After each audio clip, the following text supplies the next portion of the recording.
प्रिय मित्रों, पिछले अध्याय में आपने देखा कि देवताओं और दैत्यों का जन्म किस प्रकार हुआ। इसी कड़ी में अब आगे आज की कहानी महाराजा पृथु के जन्म और उनकी महानता से संबंधित है। तो चलिए देखते हैं।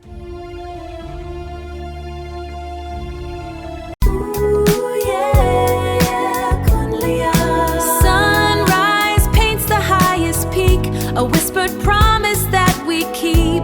Create, inspire, grow. Create, inspire, grow. Kunliya Creations. जब पृथ्वी जो गाय के रूप में थी ने भागना शुरू किया और एक राजा ने उसे रोका। राजा पृथु की सच्ची कहानी। कल्पना कीजिए, एक समय ऐसा भी था जब पृथ्वी अन्न नहीं देती थी और जीवन समाप्त होने की कगार पर था। और तब एक राजा ने धनुष उठाया और पृथ्वी का पीछा किया, उसे झुकाने के लिए। यह कहानी है पृथु की, पहले राजा की जिसने दुनिया को जीना सिखाया। लोमहर्षण कहते हैं, पितामह ने पृथु को राजाओं में इंद्र के समान स्थापित किया। उन्होंने इस सृष्टि को व्यवस्थित किया, हर शक्ति को उसका स्थान दिया। सोम को पक्षियों, औषधियों और नक्षत्रों का स्वामी बनाया गया, वरुण को जल का और वैश्रवण को राजाओं का स्वामी बनाया गया। विष्णु आदित्यों के स्वामी बने और पावक वसुओं के, प्रहलाद को दैत्यों का और यम को पितरों का अधिपति बनाया गया। गिरिश को भूतों, पिशाचों और राक्षसों का स्वामी बनाया गया। हिमालय पर्वतों का स्वामी बना और समुद्र नदियों का। इस प्रकार सृष्टि को संतुलन मिला और व्यवस्था स्थापित हुई। लेकिन इस व्यवस्था के बीच जन्म हुआ एक ऐसे राजा का जिसने सब कुछ तोड़ दिया।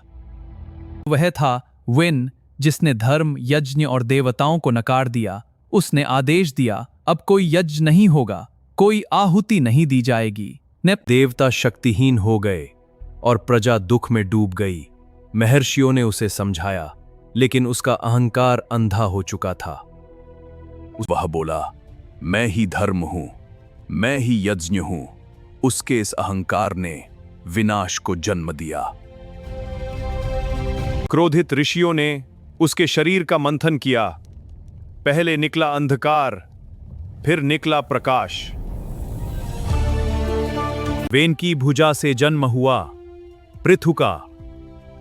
वह अग्नि के समान तेजस्वी थे और दिव्य शक्ति से भरपूर। उनके जन्म पर देवता, ऋषि और समस्त सृष्टि प्रसन्न हो उठी। उन्हें राजा बनाया गया और एक नए युग की शुरुआत हुई। लेकिन पृथ्वी अब भी अन्न नहीं दे रही थी, प्रजा भूखी थी। तब पृथु ने धनुष उठाया और पृथ्वी का पीछा किया। पृथ्वी गाय बनकर भागी और लोक लोक में छिपती रही, लेकिन पृथु हर जगह उसके सामने खड़े थे। आखिरकार पृथ्वी ने हाथ जोड़कर कहा, मुझे मत मारो। पृथु ने कहा, प्रजा के लिए तुम्हें अन्न देना ही होगा। तब पृथ्वी ने कहा, मुझे बछड़ा दो, मैं सब कुछ दूंगी।